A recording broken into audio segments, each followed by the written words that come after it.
if I ask about, so have you thought about euthanasia? And then it's like, well, we don't talk about that. Mm. And then eventually, when they move past that shock or sometimes move past that, like that choking point, then Mhm. you can start to have a conversation about, okay, so what does euthanasia mean and how is it not giving up? It's not about giving up. It's about finalizing a story in a really beautiful and peaceful way.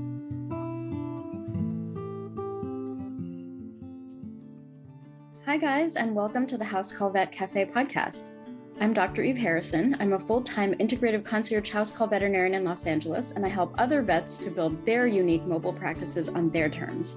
This podcast is for and by house call and mobile veterinarians, so it is meant to give our community a platform to connect, to share our stories, to lift each other up, and to support each other. Most of us work solo as lone wolves, right? So for me, it's been really powerful to be able to physically hear the voices of my colleagues from all over the world and to get a chance to feel that we truly are part of a community of very real other human beings who get it. While you may be alone in that little bubble of your own vehicle when you're on the road seeing patients, I welcome you to join our community by tuning into our own podcast when you're on your way to your next house call. Whether you're a super experienced house call vet with 30 years of experience, you're a brand new prospective house call vet just looking to get started, or you're house call curious, there will be something for you in this podcast. Each episode, you will hear interviews from other mobile veterinarians just like yourself who are doing unique and innovative things, vets who are sharing their stories, their struggles and challenges, and you can also look forward to hearing valuable information and perspectives from specialists and experts outside of our micro niche. And finally, if becoming a house call veterinarian is something that you've been thinking about exploring, or you're looking for some extra support getting your own mobile practice to feel more profitable and sustainable for you, check out the information in the show notes about my course and our above and beyond supportive private community for members only, plus our monthly group coaching sessions within the House Call Vet Academy. You can also check out my free public Facebook group, which is also called the House Call Vet Cafe, the same name as this podcast, and which is a warm and cozy community for mobile vets to support each other in professional and personal development, in creative entrepreneurship, and in friendship. So thank you guys for spending time with me today. Let's dive into the episode. Hey everyone, we have a really cool guest today with us. Her name is Sieske Valk, and she is the founder and quality of life expert and end of life doula at Autumn Animals in London in the UK. Sieske helps injured, chronically ill, and elderly pets and their families live the best quality of life possible. She has a background in veterinary nursing and the social sciences and has a special interest in maintaining the human-animal bond when dealing with loss. Sieske is originally from the Netherlands, but lives in London, UK with her husband and super senior cat, Lewis. She loves to read, sing, and geek out on topics like dermatology and continuously learn about human and non-human psychology. I love that. Welcome, Sieske. I'm so glad you could join us from across the pond. I'm so glad you reached out to me too. It's wonderful. Yeah, thanks for having me. I'm looking Yeah. forward to it.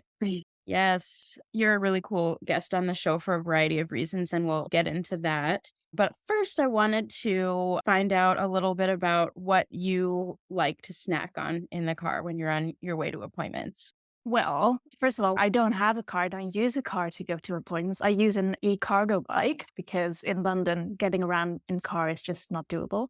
So I'm on my bike the whole day and I need proper fuel to support me throughout the day. So I snack on nuts and fruits. Very boring, but it does the trick.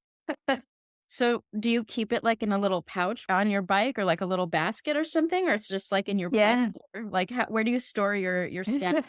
I have a Lululemon bag with all my little pots and jars in there with my lunch and my tea flask and my water bottle. And yeah, a little jar with nuts and then a banana or some other kinds of fruits that I have on me. Yeah, so I have my bike has panniers. So I have one pannier full of food and another pannier full of dog treats.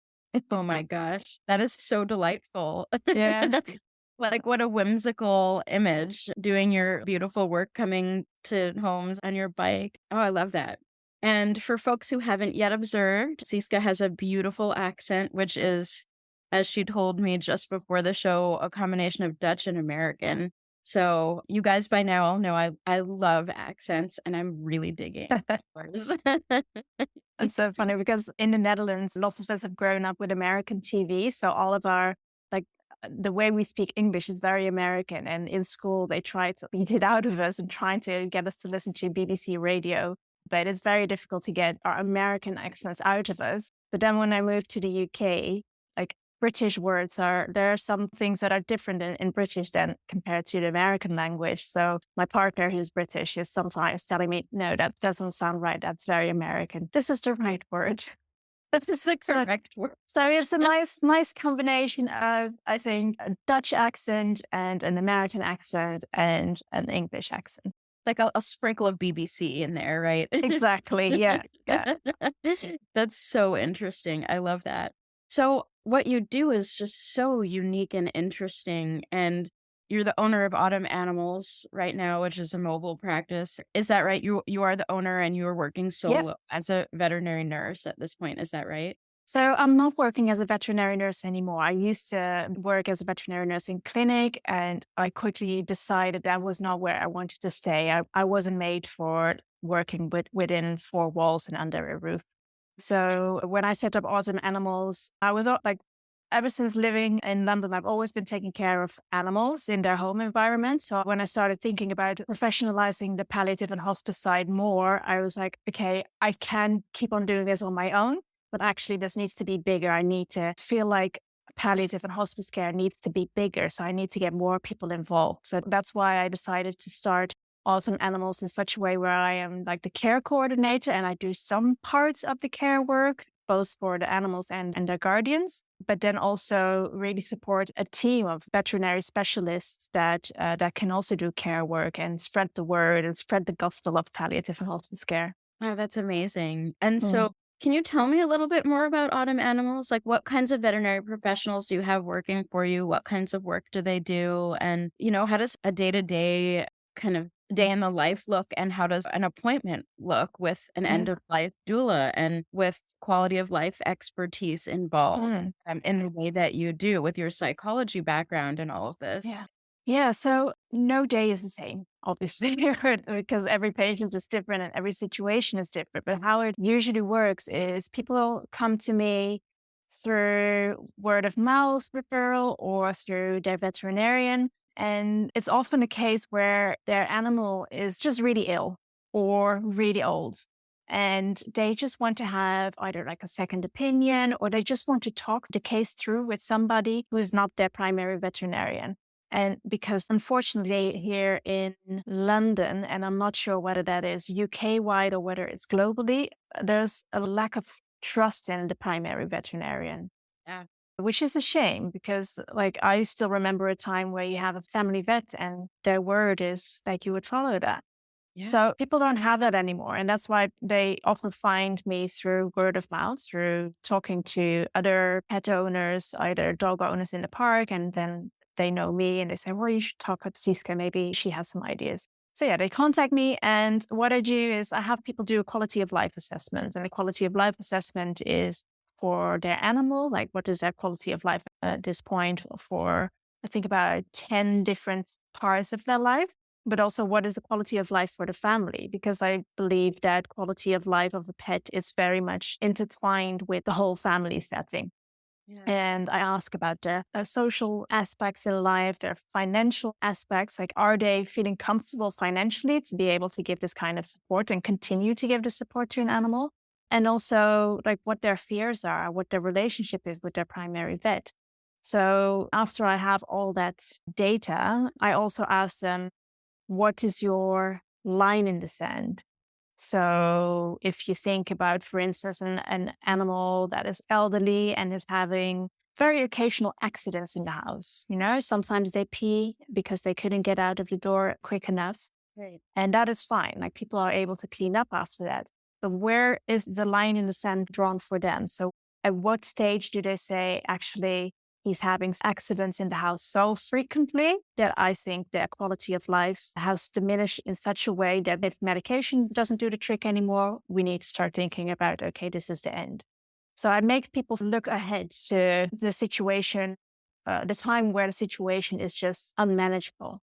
And that's not only about accidents in the house, it's also about wound management. It's about whether they're still enjoying spending time with their family, all these different parts of life. So basically, what I do is I have a really good and in-depth conversation with people. I try to really find out, so what are the things that we can still tweak to improve quality of life, whether that's medication that needs to be adjusted, a routine that needs to be adjusted, maybe environmental things that need to be adjusted. And I find out where their boundaries are. Mhm. And I write that down in a report. And so we make those adjustments. And then I keep on checking in with people over a period of time, depending on the illness or the age of the animal. It's either weekly, in the beginning, sometimes it's even daily, sometimes it's monthly. And we keep on checking back with that quality of life assessment, like have some parts of the quality of life changed? Do changes need to be made? But the point is here also to keep people accountable, because what I've been finding over the last few years is, for instance, one of my patients was having accidents on a daily basis and wasn't able to remove himself from his bed anymore where he'd had a peeing accident. Whereas people before had said if that happens on a daily basis, the quality of life has changed. But at that time, they're saying, I don't mind cleaning up every day. I don't mind putting the washing machine on every day. So then it's up to me to say, but actually, half a year ago, you said something different. And let's just do a good check in. Like, how are you really feeling about this? And also, what is it that makes you hold on to this animal? Like sometimes there's something deeper, and it might be like a trauma that hasn't been spoken about, or a reason why they're holding on to an animal and keep on treating it, where sometimes treatment is not necessarily in their best interest. Sometimes it's in their best interest to let them go. Anyway, that is not my place to say, but I do try to like have these conversations with people to really find out what is behind their thinking and their acting. So that is a little bit of what I'm doing. And then it's a very emotional and very analytical thing that I'm doing. But what I'm also doing a lot is coordinating the other kinds of care that we provide. So Autumn Animals also has an animal osteopath, animal physiotherapist. We have somebody that's trained as an acupuncturist. We have veterinary nurses on staff that can teach people how to give subcutaneous fluids, for instance. We have a canine rehabilitation specialist. So lots of people that can give this holistic care to an animal that, is at the end of their life or is very ill, or sometimes just has an injury that needs to be helped and they need that kind of support. So I'm also making sure that these carers are being called in when an animal needs that. And I'm the liaisons officer, so to say, between the pet guardian, the veterinary specialist, and the primary veterinarian. So yeah, that is a little bit of what I'm doing next to the other other things of running a business. Yeah, yeah. I have a lot of questions for you. Some of them are logistics, some of them are just so much curiosity, but I wanted to say what a beautiful business model. What a beautiful model for collaborative care, Mm, including, you're speaking my language when I hear you say words like boundaries and respecting the boundaries of the client mm, themselves. Like we always talk about our boundaries as the professional, but there are also boundaries that our clients have. And that mm. is tied up, as you said, also with accountability and with trauma. Yeah. And I think it is very hard to do grief work and work around pet loss. And as you said, very emotional subjects without some sort of training in how to hold that, or very, very clear intentionality with how to hold the complexity that is grief. Like there's a lot of rote stuff like, okay, ask the person this. You should always do this when you are doing palliative care. You should always provide this. But Mhm. there is something beyond just that rote list of requirements to do. And that is showing up with an emotional intelligence and a real compassion and dedication to doing right by the owner and the animal, of course. And I just like in hearing you speak, I just heard that. And I think that's very, very beautiful. And I think it's missing from a lot of palliative care environments. I think in general, most folks who go into palliative and hospice care work have huge hearts and, come with this big emotional intelligence and desire to help, but it's not always there. And it often, as you alluded to, people don't trust their primary vets. There's a depersonalization that has been happening. I'm really curious to hear more, on your thoughts about why that might be going on. But in my experience here in the US, there's a lot of depersonalization. Some of it's involved with corporatization. Some of it is involved with the massive scale of some of these operations and fear-based medicine rather than like trauma-informed providing of medicine and trauma-informed providing for your employees and your team. And I think the clients can feel that. So I just wanted to tell you that I really appreciated just hearing your description of what you do because it feels so heart centered. And I really like hearing about that because I think we all need inspiration from that type of model and that type of intentionality. So I guess my next questions were one, does your team have veterinarians that are actually doing euthanasia? And do you have any special training in how you became a doula in this way, like your end of life doula and quality of life expert? And how did you get this expertise that you have? Clearly, it's palpable by the way you speak. I can tell that you're trained in a very certain intentional and empathetic way. Well, actually, what you said about the euthanasia service, I completely forgot to say that earlier. Yeah, that's one of the big things that we do as well. Is we provide home euthanasia. And I think how we set ourselves apart, how Autumn Animal sets itself apart from the other home euthanasia services is that we always come in twos. So it's always me with a veterinarian.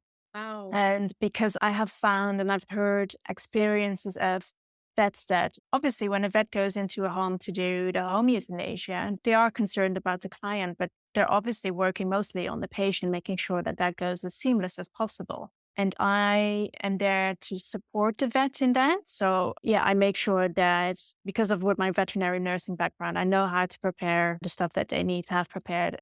I take care of the paperwork. Before we go on consultation, people have spoken to me already, and then they see me. Like we've had a pre-consultation, so to say, and then they see me, and it's like, oh, we've spoken over the phone. And so I come to the house with the veterinarian. I support the vet in setting up all the drugs and all the consumables. I make sure that the paperwork is done so the vet can really focus on the patient. And then while the procedure is being done, I not only narrate the process, I also affirm towards people that it's okay that they need to keep on talking to the animal and like sometimes people feel like, oh, should I be talking now? The vet is really focusing on this. And I tell them it's okay. No, they can still hear you before the sedation. It's okay. Maybe you want to give them some treats or, to make sure that they feel comfortable as well. And I gauge the situation as well. Like, do these people need some extra time? Do we need to step out of the room? And so, yeah, that is how we perform the euthanasia bit. And then after, I take care of the after passing service. So a veterinarian can go and step outside of the house if it's a safe situation as a family that is not too aggressive or in any other way emotional. And then the veterinarian can leave me there and I can really take my time with them, and which is especially important if there's children involved. So we can take time, say goodbye to the body. I can explain to the children what is going to happen to the body. And then we have this pretty beautiful cocoon we put the dog or the cat in. It's almost like a casket. I let people close it, put the flowers in, whatever they want to put in there. Yeah, and then I take the animal away to the crematorium. So yeah, that is how our euthanasia process goes. It's very personalized and very much focused on taking that time. And I think my insistence on the process being like that comes not necessarily from my end of life doula training, but from my experience working in general practice as a veterinary nurse and seeing how sometimes it's so rushed, especially in a small independent practice where you only have one or two rooms. You're going to be consultation rooms. You're going to be needing that room soon. And then you don't have a special exit. So people have to go walk through the waiting room being completely distraught. So that's why I really wanted it to be as personal and as calm and non-stressful as possible. And then with regards to my training, so yeah, I've had veterinary nursing training in the Netherlands and almost 10 years of experience as working as a veterinary nurse with a variety of really great and really shitty veterinarians and nurses. But I've learned a lot from them. And then the more I noticed that I had a knack for this kind of palliative and hospice support, started looking into training for that. No, let's take a step back. So I'm not trained as a psychologist, I'm trained as a human geographer. So I worked in the social sciences and international development and environmental studies. So I did quite a lot of research and qualitative research. My interviewing style was always very qualitative. So I love just listening to people telling their stories and getting lots of information out of them. So I think that training of really like this being able to listen to people and ask them the right questions has helped with this kind of work as well. So here in the UK, we have the Blue Cross and they do pet bereavement support. So they have a telephone line that's run by volunteers who are pet bereavement supporters. And it's all free. Like everybody can call them day and night if they're Oh. feeling stressed about, like if they're experiencing pet loss. And so they do a training in pet bereavement support. So you can be one of these volunteers. So I did that. And then I was like, you know what? I want to do more of this kind of training. I want to go more in depth. So eventually it was an online course with the University of Vermont. So they have a end of life doula training, but they also have an end of life doula for companion animals training with Francesca Lynn Arnoldi. And I can like really, really recommend their training. So all these different trainings together, combined with me being Dutch and really nosy, so very direct, but also being really, really nosy, I think that really helps in doing this work. Yeah. Mm. I think it's sometimes a bit shocking for the British people to have to deal with my questions. But in the end, it does help because I always describe it as this, like there's this initial shock, like, I can't believe she asked that. Like if I ask about, so have you thought about euthanasia? And then it's like, well, we don't talk about that. Mm. And then eventually when they move past that shock or sometimes move past that, like that choking point, then Mm. you can start to have a conversation about, okay, so what does euthanasia mean and how is it not giving up? It's not about giving up. It's about finalizing a story in a really beautiful and peaceful way. Wow. Yeah.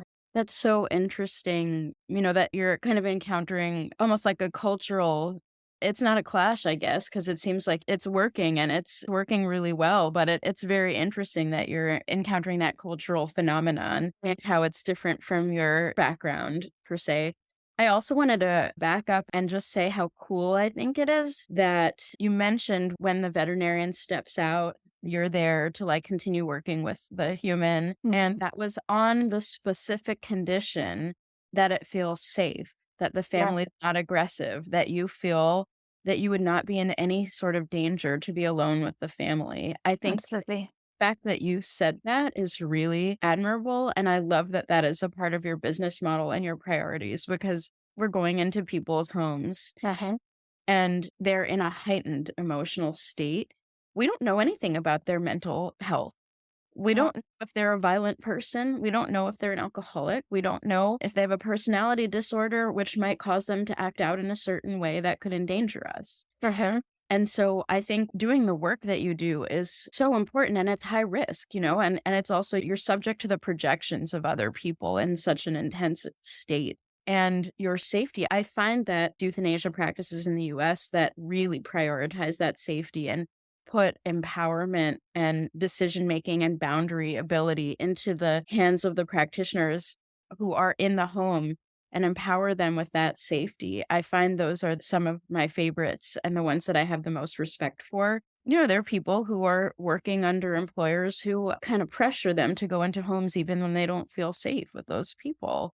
And I Mhm. think that's really disturbing to me coming from, an organization that is day in and day out working with trauma, Mhm.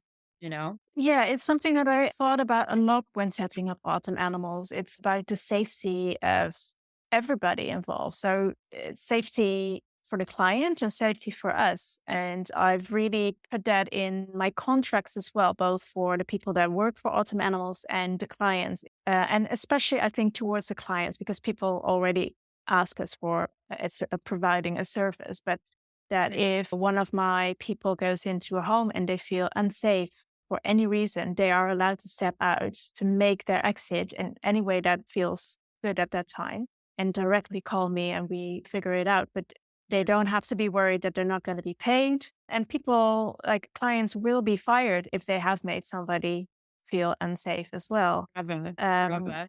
yeah. And because it's also like we're mostly women, Mhm. some of us are women of color.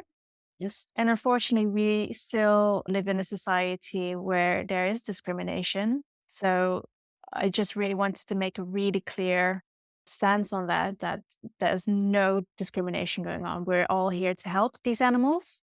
And if there's any form of discrimination, then that's just the end. So, Bravo.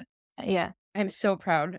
I'm so Thank you. proud to hear that. Like, this is really beautiful, and we need so much more of this in our profession.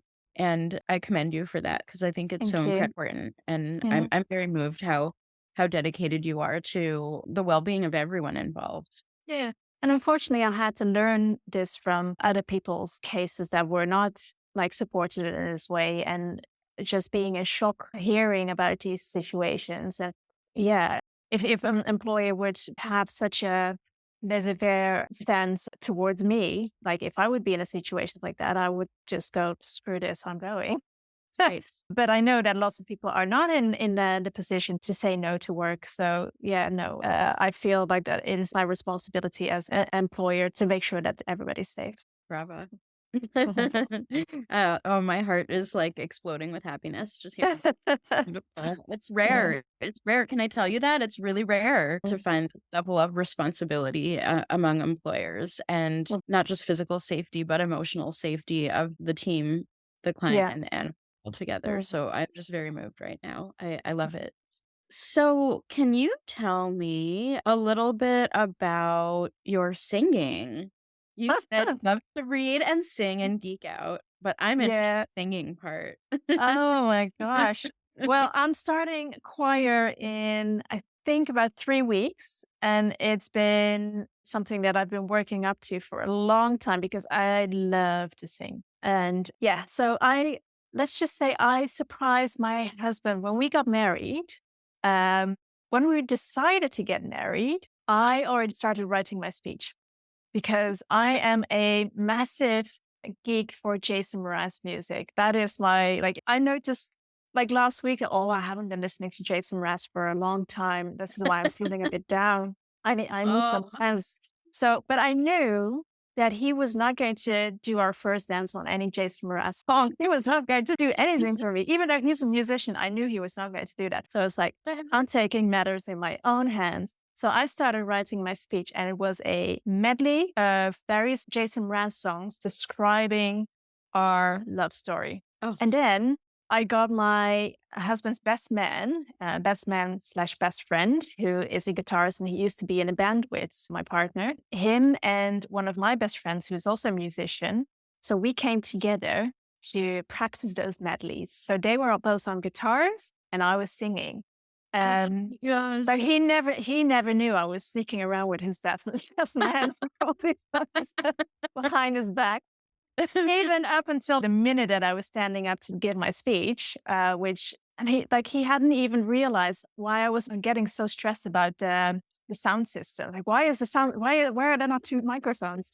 Anyway, so I sung a medley of Jason Mraz songs to tell our love story to our whole wedding venue and our 100+ guests. And just that process of just being creative with music and just singing really lovely love songs and singing together with your friends, that really made me see like, oh, no, I need to do more singing. Yeah. And like I can hold a tune. I've been raised in a musical way. I used to play various musical instruments, but now I'm like, you know what? I am going to join a choir. And so, as with all hobbies, when you are self-employed, when you're a business owner, they're just pushed to the side. And now I was like, you know what? I've been like work is my everything. And in my free time, I just love to sit on a sofa with my cat and read a book. But actually, I need to do something for me that takes me away from the house and just do something that raises the endorphin levels. So I'm going to start joining a choir in 3 weeks. I'm really looking forward to it. Oh, this is so wonderful. I love it. I don't know if you know this about me, but my alter ego is that I'm semi-professional flautist. And so Oh, music has always been very important to me, just oh. as a like identity and a release from everything that Mhm. our work requires. So I love that music has a similar kind of way for you. And I love that you did that Jason Mraz medley. Like, it's so beautiful to incorporate music with ceremony and, celebratory Yeah. things. Yeah, no, it was amazing. I think because nobody had realized that I could hold a tune. So it was extra fun and it was really funny. And he felt really bad for not organizing something like that for us as a musician. Oh my gosh, that's Yeah. hilarious. Yeah. That's so cool. I mean, you probably had the chance to, like, reveal to, like, all of the people in your life your inner musician singership and Oh, yeah. So when I grew up, I'm an 80s baby. So as a young child, I was very much into Bon Jovi, and I still am. I mean, I'm still a Bon Jovi lover. No, this is really, really showing a lot about my musical great. taste, which I don't think lots of people think is very good. Anyway, but now I'm listening back to Mariah Carey, which at the time was also quite big. And I was like, oh, Mariah Carey, that was pop music. Yeah, but the talent and the emotion and Oh my gosh, like, yeah. very moving. And the And it's range. the range, like, the technical skill. Oh my Uh-huh. god. Yeah. Yeah, yeah. So I'm expecting at the end of 2023, I will be able to get that range too. Excellent. I look forward to it. We'll Setting have the you bar back as high. a guest so that you can demonstrate. We'll have you back to sing an aria, and let's see, we'll, like, Queen of the Night, that's what we'll have you do. Hmm. All right. And we'll hear your range. Oh my god, that's amazing. Thank you for sharing that. I love bonding and connecting with other people who are moved by music and that to be special. So I just wanted to ask, kind of bringing it in, is there anything else that you'd like to share with our listeners today? Anything about your business or what you do, or anything that you'd just like the veterinary community internationally to know? Anything you want to share? Yeah. So my goal in life is not necessarily making Autumn Animals the most successful company in the world. What I would love is for palliative and hospice care to be normal.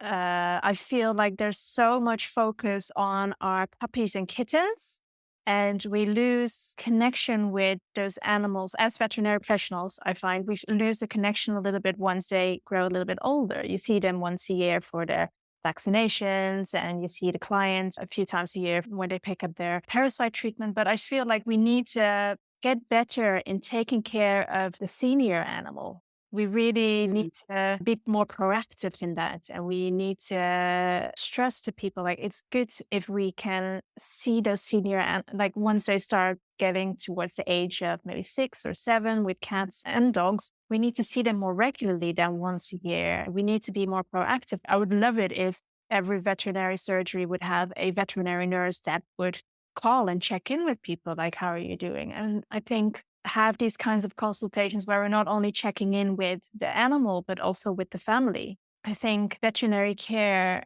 and I feel like that is where we lost track a little bit, is veterinary care has become so hyper focused on just the pet and not necessarily the family.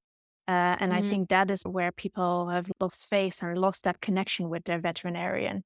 And like what you mm, said earlier as well is like the corporatization. We have that here as well, mhm. very, very strongly. And I do see a lot of clients that are really struggling with that.